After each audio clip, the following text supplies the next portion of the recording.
দেখো বরিশাল বোর্ডে আরেকটি প্রশ্ন, একই রকম সেম প্রশ্ন, দ্রবণের প্রকৃতি সম্পর্কিত। যে আমরা যশোর বোর্ডে প্রশ্নটা সমাধান করে আসলাম, প্রায় কিছুটা একই রকম। তো আমাদের বলতে উদ্দীপকের পাত্র একে ঘনমাত্রাটাকে ppm এককে প্রকাশ করতে বলছে, কিন্তু এখানে দেওয়া আছে, দেখো যে মানটা দেওয়া আছে, তাহলে আমাদের ঘনমাত্রাটা বের করতে হবে, যে সে ঘনমাত্রাটা কিন্তু এখানে দেওয়া নেই। সেক্ষেত্রে আমাদের ঘনমাত্রা বের করতে হবে। তো আমরা একটু আগে আমরা একটা সূত্র দ্বারা অঙ্কটা সমাধান করে আসলাম, এরকম যে S W equal to S M V by 1000, এইরকম একটা সূত্র দিয়ে আমরা কি করে আসলাম, প্রশ্ন সমাধান করে আসলাম। তখনকার ভি ছিল এইটা, আর এখানে দেওয়া আছে পার্সেন্টেজ, আছে কি আছে পার্সেন্টেজ। এরকম যদি পার্সেন্টেজ থাকে তাহলে এটাকে আমরা ডাব্লিউ বাই ভি হিসাবে কল্পনা করব। কি হিসাবে কল্পনা করব? পার্সেন্টেজে যদি কখনো মান থাকে তাহলে আমরা সেটাকে কি করব, ডাব্লিউ বাই ভি আকারে প্রকাশ করব। তাহলে এটাকে আমরা 5%কে আমরা লিখতে পারি যে 5% ইকুয়াল টু 5/100, এমন আমরা লিখতে পারি। তাহলে যদি ডাব্লিউ বাই ভির সাথে কল্পনা করি তাহলে এটা হচ্ছে জি গ্রাম, আর এটা হচ্ছে কি আমাদের আয়তন মিলি লিটার। তার মানে আমাদের এটাকে নিয়ে কাজ করতে হবে। তার মানে এই সূত্রটা দিয়ে আমাদের, অর্থাৎ ডাব্লিউ বাই ভি, এখান থেকে আমাদের এই মানটাকে আমরা কখনোই নিতে পারবো না। এটা তোমরা সবসময় গুড়িয়ে ফেলো বা মিল করে ফেলো যে আমাদের কোন আয়তনটা ব্যবহার করব। তো যখনই পার্সেন্টেজ থাকবে তখন অবশ্যই তোমরা পার্সেন্টেজকে কি ডাব্লিউ বাই ভির সঙ্গে কল্পনা করবে বা তুলনা করবে। এবং পার্সেন্টেজটাকে আমরা যদি করি তাহলে 5/100 হয়, কারণ 5% মানে কি 5/100। তো এখানে আমাদের 100টা হয় কি মিলিলিটার, তারপরে এটাকে আমরা আয়তন ধরি, আর 5টা হচ্ছে আমাদের ডাব্লিউর পরিমাণ গ্রাম। তো যাই হোক, আমরা এখন কাজটা করে ফেলি। যে গ নম্বর আমাদের আগে তাহলে কি করতে হবে, আমাদের সালফিউরিক অ্যাসিডের আণবিক ভর জানতে হবে।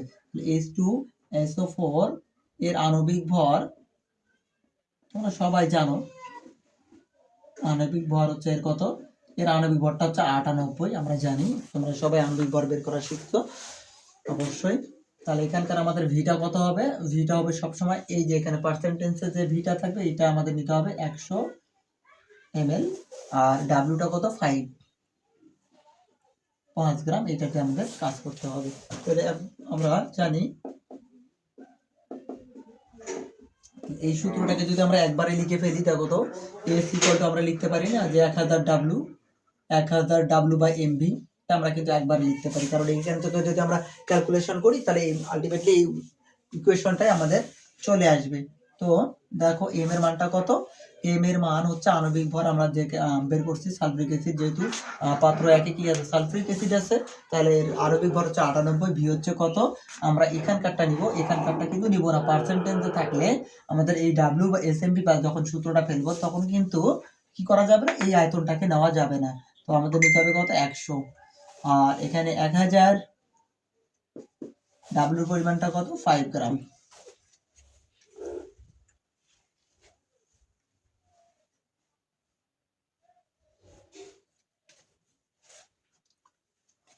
আমরা ক্যালকুলেশন করে ফেলি।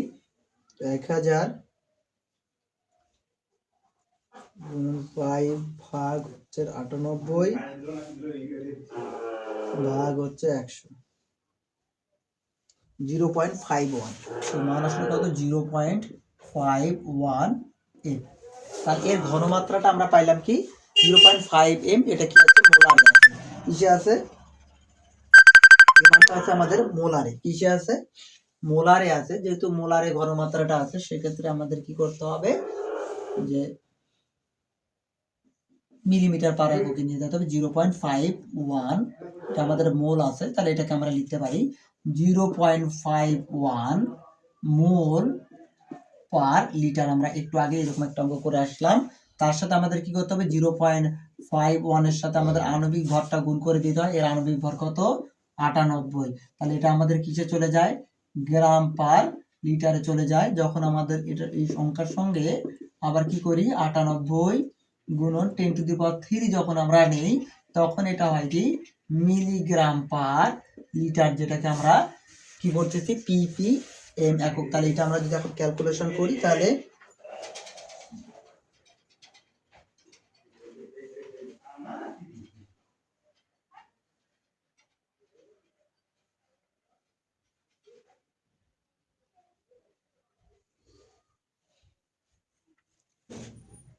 আমরা যদি ক্যালকুলেশন করে ফেলি তো আমাদের মানটা কত আসে, দেখো যে 0.51 গুণন 98 গুণন হচ্ছে 10⁻³ মানে 1000, তাহলে 49980, এটাই আমাদের ppm এককে মান।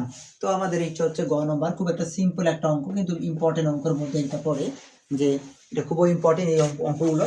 তারপরে দেখো যে আমাদের যে পরের যে কাজটা করতে হবে, এখানে বলেছে দ্রবণের উদ্দীপকের উভয় পাত্রের দ্রবণকে একত্রে মিশ্রিত করলে দ্রবণের প্রকৃতি কিরূপ হবে। তাহলে আমরা দ্রবণের প্রকৃতি কিরূপ হবে এমন অঙ্ক কিন্তু এর আগে আমরা করে ফেলছি, যশোর বোর্ডে আমরা সমাধান করছি, এবং তোমরা ধাপে ধাপে 2025 থেকে 2019 পর্যন্ত যতগুলো দ্রবণের সম্পর্কিত ম্যাথ আছে, প্রকৃতি সম্পর্কে ম্যাথ আছে, আমি তোমাদের সব করাই দিব। এবং প্রতিদিন আমার অনলাইনে আপলোড করে রাখি, ইউটিউবেও রাখা থাকে, এবং তোমার ফেসবুকেও আমি পেজে ছাড়ি, প্রতিদিন ভিডিও তোমাদের আপলোড করানো হয়। তো আমার পেজের সাথে অথবা আমার ইউটিউব চ্যানেল যদি তোমরা সাবস্ক্রাইব করে রাখো, তাহলে অবশ্যই পাবে। আমার ইউটিউব চ্যানেল হচ্ছে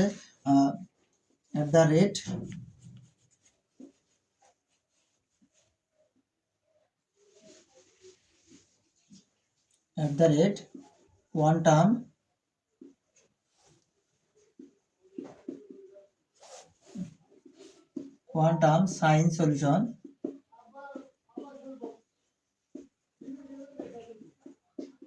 এটা হচ্ছে আমার YouTube channel quantum science solution. এটা যদি তোমরা এই দিয়ে কোয়ান্টাম সায়েন্স সলিউশন লেখো, তাহলে আমার এরকম একটা লোগো চলে আসবে, এরকম একটা লোগো তোমাদের চলে আসবে। পরমাণুর মডেল, রাদারফোর্ডের পরমাণু মডেল সম্পর্কিত একটা এরকম চিত্র আসবে। এটা হচ্ছে আমার ইউটিউব চ্যানেল, অবশ্যই তোমরা সাবস্ক্রাইব করবা আমার ইউটিউব চ্যানেলটাকে, তাহলে এই প্রতিনিয়ত তোমরা ভিডিও পাবে। এবং তোমরা যারা 26 পরীক্ষার্থী, অর্থাৎ পরীক্ষার লাস্ট দিন পর্যন্ত তোমরা আমার এই ইউটিউব চ্যানেলে ভিডিও পাবে, ফেসবুক পেজেও ভিডিও পাবে। অর্থাৎ আমি তোমাদের যত সিকিউ সম্পর্কিত যত সমস্যা, সব সমস্যা কিন্তু সমাধান করাবো।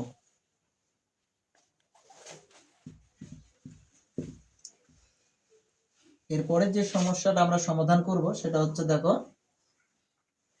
দ্রবণের প্রকৃতি। আবার আমরা তাহলে এখানে আমরা গ হতে পাই, যদি আমরা এই যে আমাদের, যেহেতু আমি বলছিলাম যে দ্রবণের প্রকৃতি নির্ণয় করতে হলে অবশ্যই আমার কি লাগবে, দ্রবণের প্রকৃতি নির্ণয় করতে হলে অবশ্যই দ্রবণের ঘনমাত্রা আমাকে জানতে হবে।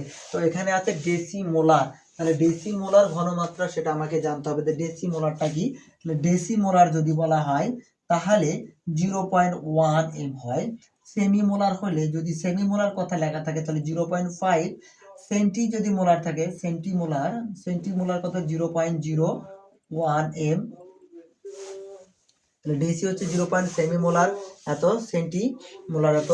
আর যদি মোলার বলা হয়, শুধু মোলার হলে 1 m ঘনমাত্রা। অর্থাৎ কখনো করে এরকম থাকলে তোমাদের কি থাকবে না, অর্থাৎ এই যে এখানে ডেসিমোলার আছে, ঘনমাত্রাটা কিন্তু দেওয়া নাই, তার মানে তোমাকে ডেসিমোলার সম্পর্কে জানতে হবে যে ডেসিমোলার হচ্ছে 0.1। আর এখানে আমরা পাইলাম কত, এখানকার যে ঘনমাত্রাটা আমরা গ হতে পাইলাম, গ হতে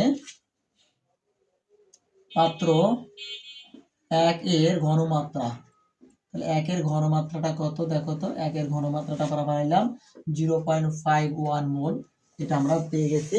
তো আমাদের ঘনমাত্রা এটা 0.51, আর এখানে ডেসিমোলার মানে 0.1 মোলার। তাহলে আমাদের ঘনমাত্রা জানা হয়ে গেল। তাহলে দ্বিতীয় কাজ হচ্ছে বিক্রিয়াটা করতে হবে। তাহলে আমরা বিক্রিয়াটা করে ফেলি। সালফিউরিক অ্যাসিড H2SO4 এর সঙ্গে আমাদের বিক্রিয়া হবে কার, সোডিয়াম হাইড্রোক্সাইডের বিক্রিয়া হবে। তাহলে এখানে আমরা যদি বিক্রিয়া করি, এটা প্লাস, সালফেট হচ্ছে একটা যৌগমূলক, এটা মাইনাস, এটা প্লাস, এটা হচ্ছে ওইটা হচ্ছে যৌগমূলক। তাহলে ধাতু কার সাথে বিক্রিয়া করে, যৌগমূলকের সঙ্গে বিক্রিয়া করে, সোডিয়াম সালফেট। তাহলে সোডিয়ামের যোজনী কত 1, সালফেটের যোজনী কত 2, তাহলে এর যোজনীটা এর কাছে আসলো, আর সোডিয়ামের যোজনী 1 দেওয়ার প্রয়োজন হয় না। তারপরে দেখো থাকলো কি হাইড্রোজেন আর ওএইচ। তাহলে আমরা বলছিলাম হাইড্রোজেন যখন অক্সিজেনের সাথে যুক্ত হবে তাহলে অবশ্যই কি উৎপন্ন হবে, পানি উৎপন্ন হবে। এখন আমাদের বিক্রিয়াটাকে কি করতে হবে, সমতা করতে হবে। তুল্য সংখ্যা ট্রান্সফার করে দিলে কিন্তু কি হয়ে যায়, আমাদের বিক্রিয়া সমতা হয়ে যায়। তো দেখো তো সালফেটে, সালফিউরিক অ্যাসিডে হাইড্রোজেন কয়টা আছে, 2টা, আর সোডিয়াম হাইড্রোক্সাইড OH আছে কয়টা, 1টা। তাহলে এখানে যদি আমি 1 দেই আর এর 2 যদি এখানে দেই, তাহলে কি হয়ে যাবে, বিক্রিয়া কিন্তু সমতা হয়ে যাবে। তাহলে আমরা লিখতে পারি 1 mole H2SO4 equivalent 2 mole sodium hydroxide আর 1 মোল সালফিউরিক অ্যাসিড আমাদের 2 মোল সোডিয়াম হাইড্রোক্সাইডকে কি করতে পারে, প্রশমিত করতে পারে। তাহলে প্রশমিত করলে যদি 1 মোল 2 মোলকে প্রশমিত করে, সেই ক্ষেত্রে দ্রবণের প্রকৃতিটা কি রূপ হবে সেটা আমাদের বের করতে বলছে। তো আমরা পাত্র একে আমরা আগের মতোই করব। পাত্র 1 এ কি পাবো আমরা, H+ পাবো, তাই না? এখানে যেহেতু সালফিউরিক অ্যাসিড আছে পাত্র একে, তাহলে H+ এর মোট মোল, তাহলে H+ এর মোট মোলটা কত আমরা জানি, N = HVL। তার সাথে আমরা তুল্য সংখ্যাটা কি করে দিব, এর সাথে আমরা লিখলাম যে তুল্য সংখ্যা গুণ। তাহলে H টা কত দেখো আমরা বের করে রাখছি 0.51, ভিটা হচ্ছে, এখন কিন্তু এটা নিব শুধু পার্সেন্টেজ থাকলে এস বের করার ক্ষেত্রে ওই 100 নিব, ওই যে আমরা করব কি পার্সেন্টেজকে W/V ধরবো। অন্য ক্ষেত্রে সব ক্ষেত্রে পাত্রের যে আয়তনটা সেটা নিব। 50 ভাগ হচ্ছে কত, 1000। দেখো তো এই H+টার জন্ম কোথায়, এখানে জন্ম হচ্ছে, কোথায় জন্ম, সালফিউরিক অ্যাসিড আছে, তাহলে এখানে সালফিউরিক অ্যাসিডের কার তুল্য সংখ্যা ব্যবহার করব, যে অ্যাসিড বা যে ক্ষার, যে অ্যাসিড বা যে ক্ষারটা নিয়ে কাজ করবো। তাহলে এটা আমাদের H+টা কি অ্যাসিড না ক্ষার, যেহেতু H+টা কি, তাহলে H+টা হচ্ছে অ্যাসিড, তাহলে অ্যাসিডে যে অ্যাসিড বা ক্ষার তারই তুল্য সংখ্যা, কি সংখ্যা, তার তুল্য সংখ্যা, যে অ্যাসিড বা ক্ষার তারই কি লাগবে, আমার তুল্য সংখ্যা লাগবে। তাহলে এর তুল্য সংখ্যাটা কত, আমার সালফিউরিক অ্যাসিডের তুল্য সংখ্যা হচ্ছে আমার 2, তাহলে আমরা এখানে 2 গুণ করে ফেলবো।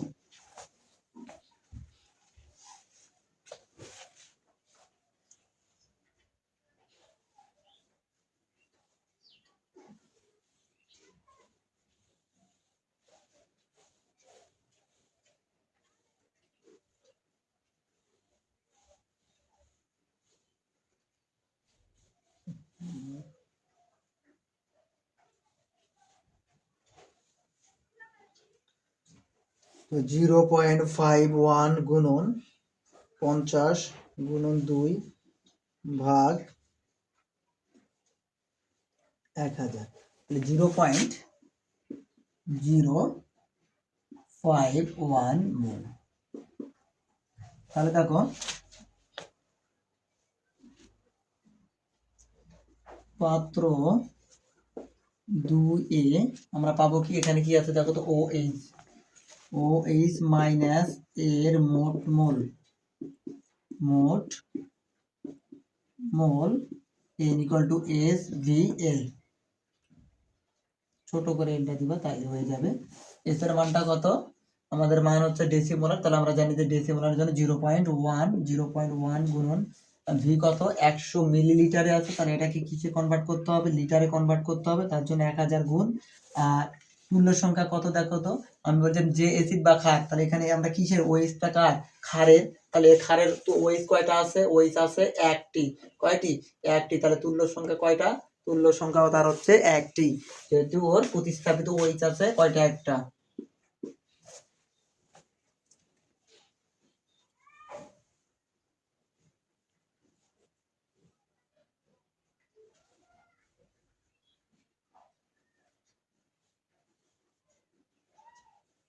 জিরো পয়েন্ট জিরো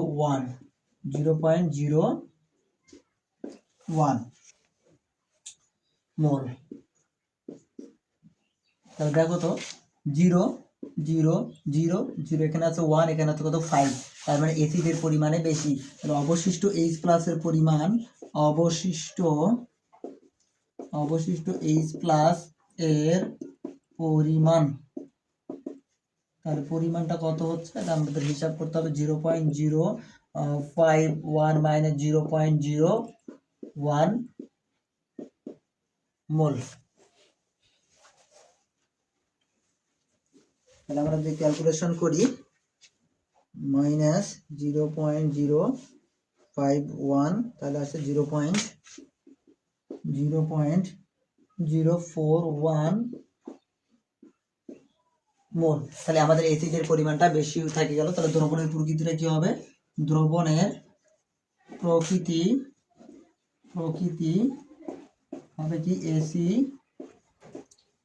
এসিডিও, তাহলে দ্রবণের প্রকৃতিটা কি হবে? এসিডিও দ্রবণের প্রকৃতি হবে। এটা ছিল আর একটি সমাধান, বরিশাল বোর্ড 2025 সালে এই প্রশ্নটি এসেছিল। তো এইভাবে আমাদের কি করতে হয়, প্রশ্নগুলো সমাধান করলে আমরা ফুল মার্কস পাবো।